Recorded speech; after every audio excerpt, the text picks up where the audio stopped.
Have you ever pulled a rubber band and watched it stretch? Now imagine pulling a thick metal wire with the same force. The rubber stretches a lot. The metal barely moves. So what's the difference? Why does some materials bend or stretch while others resist force like a rock? That's exactly what this video is about. Every structure, machine or tool we build is made of materials, and those materials face forces: tension, compression, bending, twisting. As engineers, we must understand how materials respond, how they stretch, when they snap, and how much is too much. In this video, we will explore four of the most fundamental concepts in mechanical and structural engineering: stress and strain, Young's modulus, Hooke's law, and factor of safety. And we will do all of that using real-world examples, simple analogies, and visual explanations. But we will go deep enough that you walk away thinking like a real engineer. Ready to learn the language of material strength? Let's begin with the very first concept: stress and strain.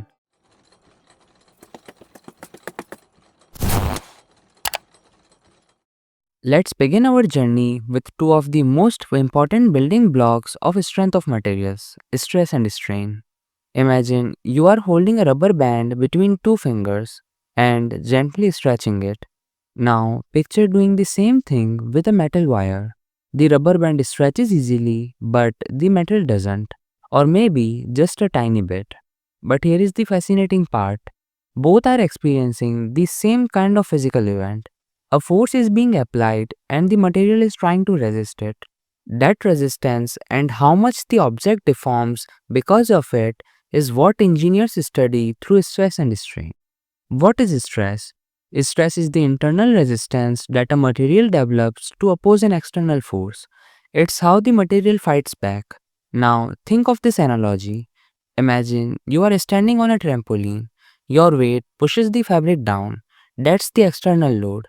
But the trampoline fabric tries to push you back up. That's its internal stress.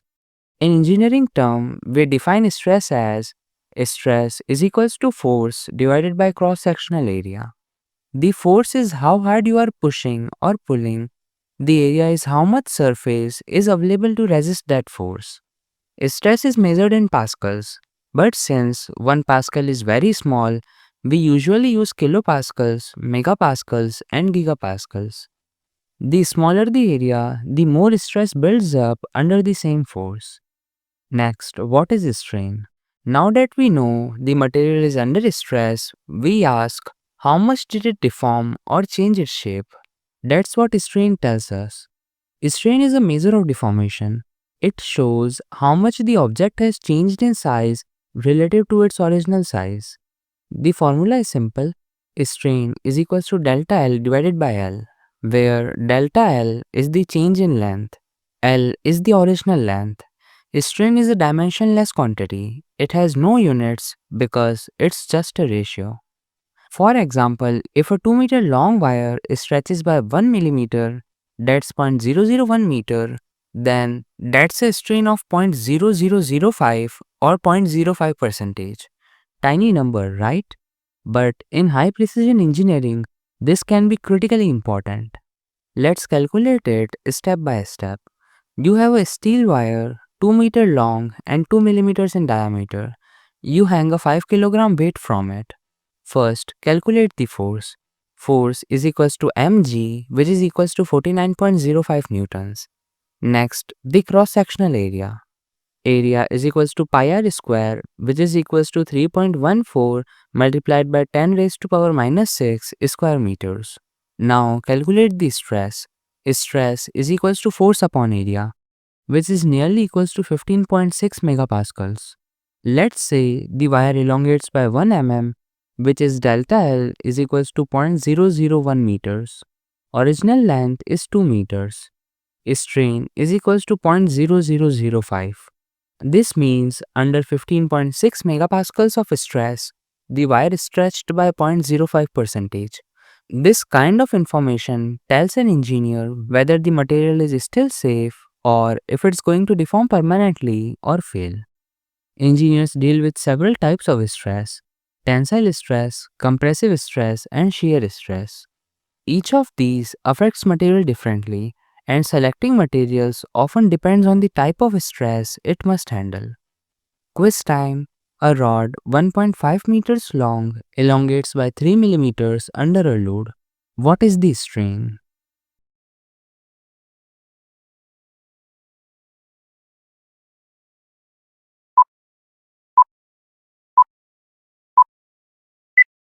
Correct answer is A, 0.002.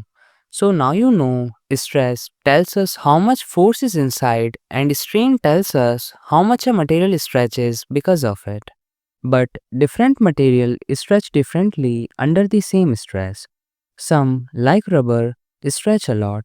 Others, like steel, barely move.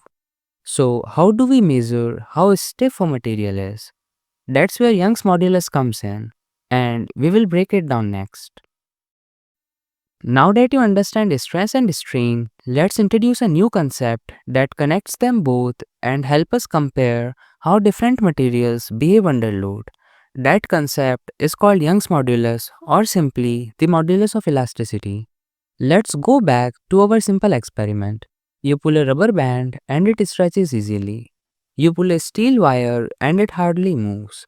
You applied the same force and they both had the same cross sectional area. So they both experienced the same stress, but they didn't stretch equally. They experienced different strains. So, how do we quantify how much a material resists stretching? We use a property called Young's modulus. Young's modulus is the ratio of stress to strain within the elastic limit of a material. E is equals to stress divided by strain. This tells us how much stress is needed to produce a unit strain. In other words, a higher E means the material is stiffer and stretches less. A lower E means the material is more flexible and stretches more. Think of Young's modulus as a measure of materials spring-in as resistance. It's like asking, how hard do I need to pull to make this stretch by 1%? Since it's stress divided by strain and strain is unitless, the units of Young's modulus are the same as stress, newtons per square meter or pascals. Again, we use megapascals or gigapascals in real-world engineering. Let's compare the Young's modulus of three common materials: steel, aluminum, and rubber. So, steel is 20,000 times stiffer than rubber. That's why we use rubber for tires and steel for bridges. Imagine you are building a suspension bridge. You need cables that stretch very little under heavy load. You want stiffness, not flexibility. Steel, with its high Young's modulus, is perfect. Now imagine designing shoe soles. You want them to be flexible and absorb impact. Rubber is ideal. Its low modulus means it deforms easily, which is exactly what you want for comfort. Young's modulus helps engineers pick the right material for the right job. But here is something important. Young's modulus only applies when the material behaves elastically. That means it returns to its original shape when the force is removed. In this region, the stress-strain relationship is linear, like a straight line graph. Stress is equals to E multiplied by strain. This is also the basis of Hooke's law, which we will explore next. If you go beyond the elastic limit, the material enters plastic deformation, and Young's modulus no longer applies. Let's say a steel wire experiences a stress of 10,000 megapascals, and it stretches to produce a strain of 0.0005. What is the Young's modulus? E is equals to stress divided by strain, which is equals to 200 gigapascals. That matches perfectly with steel's known stiffness. Quiz time. A material experiences a stress of 80 megapascals and a strain of 0.004. What is its Young's modulus?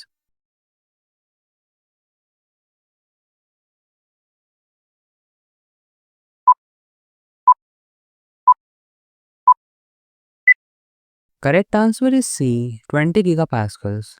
Now you know how we measure how stiff or flexible a material is. But how exactly do we predict how a material will behave when we apply force? That's where Hooke's law comes in. It's one of the simplest yet most powerful laws in engineering mechanics. So far, we have talked about stress, strain, and how they relate through Young's modulus. Now it's time to introduce a concept that makes all of this predictable: the famous Hooke's law. Hooke's law is named after Robert Hooke, a 17th century physicist who discovered that within elastic limits, materials behave predictably under load. In simple terms, the more force you apply, the more the material stretches, but only up to a point. Hooke's law states stress is directly proportional to strain, or in terms of equations, stress is equals to E multiplied by strain, which you know is simply Young's modulus at work. But Hooke's law is often introduced in a more intuitive form, especially in mechanics. F is equals to kx, where F is the applied force, x is the displacement, and k is the stiffness constant or spring constant. This form is most commonly used in springs and suspension systems. Hooke's law works as long as the material is within its elastic region, meaning it will return to its original shape once the force is removed. In this region, the stress-strain graph is a straight line, and its slope is Young's modulus. If you apply more force, the strain increases proportionally, but only up to a limit. Now, here is the catch. If you keep increasing the force, you will eventually reach a point where the material doesn't return to its original shape. The point is called the elastic limit, the maximum stress up to which the material behaves elastically. After that, there is yield point, ultimate strength, and fracture point. Hooke's law does not apply beyond the elastic limit. Let's say we have a spring that stretches 5 millimeters under a load of 10 newtons. Using F is equals to Kx, K is equals to F divided by X, which is equals to 2000 newtons per meter. So the spring constant is 2000 newtons per meter, meaning it takes 2000 newtons to stretch it by 1 meter or 2 newtons per millimeter. This kind of calculation is essential when designing car suspensions, weighing machines, robotic arms, and even simple ballpoint pens. Hooke's law is used in structural analysis, material testing, control systems, and machine design. Without Hooke's law, structural calculations would be unpredictable, especially during the design phase. Quiz time. A spring stretches 3 centimeters when a 6 Newton force is applied. What is the spring constant?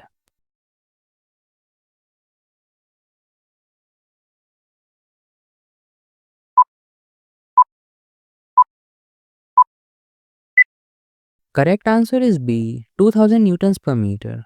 Hooke's law gives us the confidence to predict how much a material will deform when we apply a force. But in real life, engineers don't just design to the limit. We design with a margin of safety. Why? Because loads can increase unexpectedly, materials may have hidden flaws, and mistakes do happen. That's where the factor of safety comes in, and that's what we will explore next. So far, we have learned how materials behave under force. We can measure how much stress they feel, how much they stretch, and how stiff they are. But here is a question: is that enough to guarantee safety? What if the actual load is higher than expected? What if the material has tiny flaws we didn't detect? This is where engineers rely on a smart and cautious concept called the factor of safety or FOS. The factor of safety is a safety buffer. It's a number that tells us how much stronger a system is compared to what it needs to be. Here is the formula. Factor of safety is equals to ultimate strength divided by working or allowable stress. Let's break this down. Ultimate strength is the maximum stress the material can handle before failing or breaking. Allowable stress is the stress we allow it to experience during operation. In simple words, if a rope can hold 1000 kilograms and we plan to lift only 250 kilograms, then the FOS is 4. Because in the real world, loads can vary, Materials can have manufacturing defects, temperatures can change how materials behave, and people make mistakes. FOS ensures that even if something unexpected happens, the structure or component will still perform safely. Let's say a steel beam has an ultimate tensile strength of 400 megapascals, and we only allow it to operate up to 100 megapascals in our design. Then FOS is equals to 4. That means we have designed the beam to handle 4 times more stress than it should ever experience during use. This gives us peace of mind, especially in life critical systems. These are the typical values of FOS. Notice how aircraft have lower FOS. That's because they require lightweight structures and are maintained very strictly, whereas bridges and elevators are built with large safety margins to account for dynamic loading and long term wear. FOS is not just a number, it's an engineering decision. Choosing the right factor of safety depends on risk to human life, materials variability, loading conditions, possibility of overload, and confidence in design, materials, and testing. A higher FOS means safer design but heavier and more expensive. A lower FOS means more efficient but needs strict control. Engineering is always a balance between safety, cost, and performance. Quiz time. A component has an ultimate strength of 600 megapascals and the maximum working stress in service is 200 megapascals. What is the factor of safety?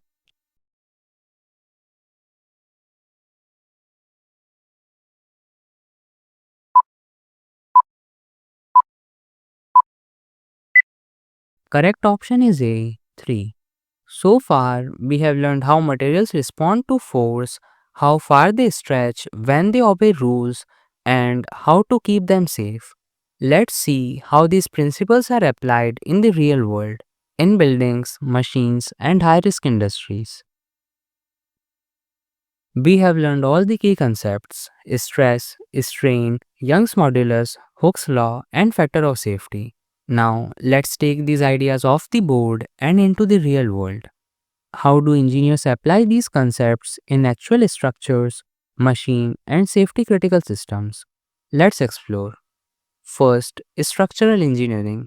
When engineers design a building or bridge, they must calculate how each beam, column, and joint handles load. The weight of the building itself, the weight of people, furniture, vehicles, plus wind, earthquakes, or snow. They calculate how much stress will be induced in each part, how much strain it might experience, whether the material will stay within its elastic limit, and apply a factor of safety based on risk. For example, a steam beam in a skyscraper might be designed to experience only 25% of its maximum stress capacity, giving it a FOS of 4. Second, mechanical engineering. Machines and engines have fast moving, cylindrically loaded parts. A crankshaft experiences torsional stress with each rotation. A piston compresses gases at high pressure. Springs and suspensions stretch and compress constantly.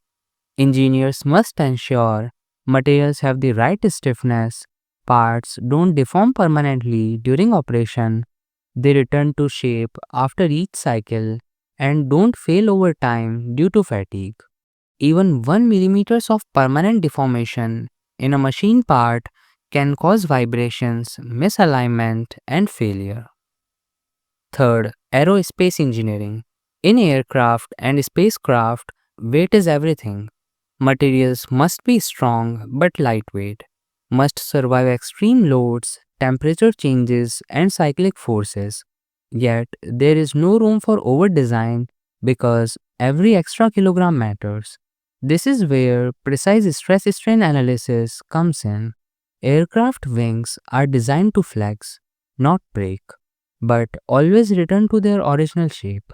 Spacecraft structures are built with minimum safety margins but undergo rigorous testing. In aerospace, FOS values are lower, like 1.5 to 2, because there is strict quality control and every variable is calculated with extreme precision. Fourth, product design. Even in small products, these concepts matter. Smartphone chassis must withstand stress without bending. Bolts and fasteners are tightened based on material yield points. Shoe soles are made with materials of low Young's modulus to absorb shock. Bike frames, helmets, ladders, all designed using stress strain analysis. Whether it's a household appliance or a heavy machine, stress, strain, modulus, and FOS are the backbone of safe and smart design. So, the next time you walk on a bridge, fly on a plane, or even open a door, know that engineers have calculated exactly how much stress it can handle, how far it can bend, and how safe it is. All thanks to the principles you just learned. Let's quickly recap everything we have learned in this video. Because understanding these concepts isn't just about remembering definitions, it's about knowing how they connect. Stress is the internal force per unit area that develops inside a material when you apply a load. Stress is equals to force divided by cross-sectional area. Strain is how much the material deforms compared to its original size. Strain is equals to delta L divided by L. Young's modulus tells us how stiff a material is. It's the ratio of stress to strain. E is equals to stress divided by strain. Hooke's law tells us that stress is proportional to strain in the elastic region. Stress is equals to E multiplied by strain. Factor of safety gives us a safety margin to prevent failure under unpredictable real-world conditions. FOS is equals to ultimate stress divided by allowable stress. Together, these form the core foundation of structural and mechanical engineering. Let's now test your understanding with 10 questions. Understanding stress, strain, modulus, and safety is what helps us build structures that don't just stand, they last. If this video helped clarify these concepts, hit like, subscribe, and turn on the bell for more weekly engineering content. Drop your questions or practice solutions in the comments. I would love to hear how you solved them.